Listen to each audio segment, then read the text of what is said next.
Of the character outside of the script that I've read and what his life was like in the woods, and he probably was kind of a loner and kind of sweet. But it was kind of all on the pages there, the sweetness of the character, and you know, you chat with the director, you try to find the voice. So it was a fun thing to try to find that sweet spot of this character who doesn't know much about the world, but is willing to search the world for answers.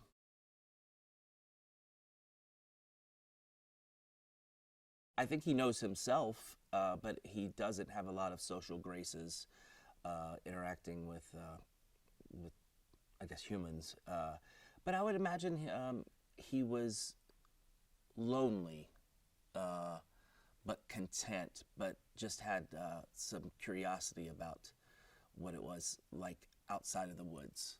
So I think he was curious and lonely at the same time. I would have stayed in the woods if I were him.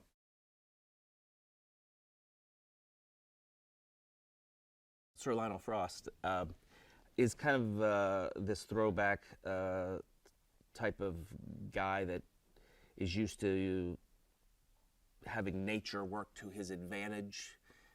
He wants to take advantage of this creature in the woods. And I think throughout the movie, you see that relationship of man and beast is kind of softened a little bit, and I think it's nice to see. It's not a regular man and beast story. The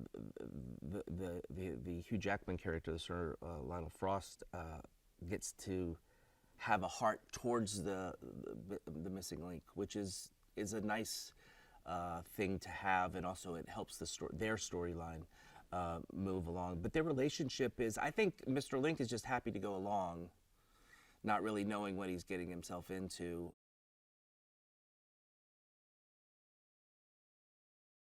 He's a gentleman, and he's got a bit of a soft side to him. I think the prize of finding him was his goal, and not really caring that much to know him, but he's forced to know this sweet 7-foot plus creature, and kind of gets to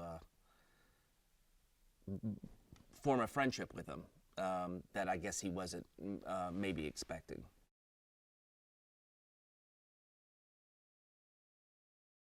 Maybe in nature we're more human in a weird way. Then we get into these societies and we become, you know, fighting each other and all that. But yeah, I think the Link is very, very human.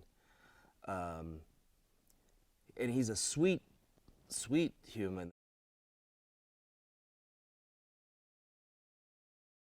The animation, to me, is the real. That's what I would like to know. I would love to sit there with the artist and go, how did you, like, so is there somebody standing in front of you to make the face that you're thinking about with the dialogue? That, to me, is the real talent, how they figure that part out.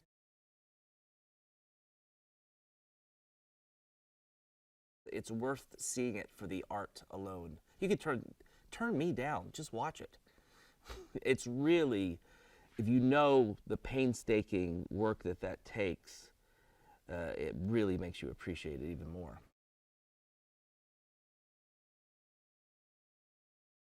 One of the themes is that this weird missing link character is allowed to be goofy and lovable and against social graces, but he is allowed to be himself, and also realizing that what he thought his happiness was turned out not to be the case.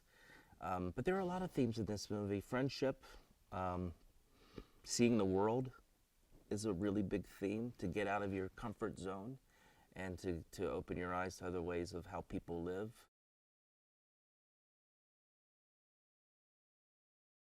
I think this is a really, really great kids movie, and could go down kind of as a classic to me. I mean, it really, and I'm not saying that because of Minute, I'm saying because it was of Chris's work.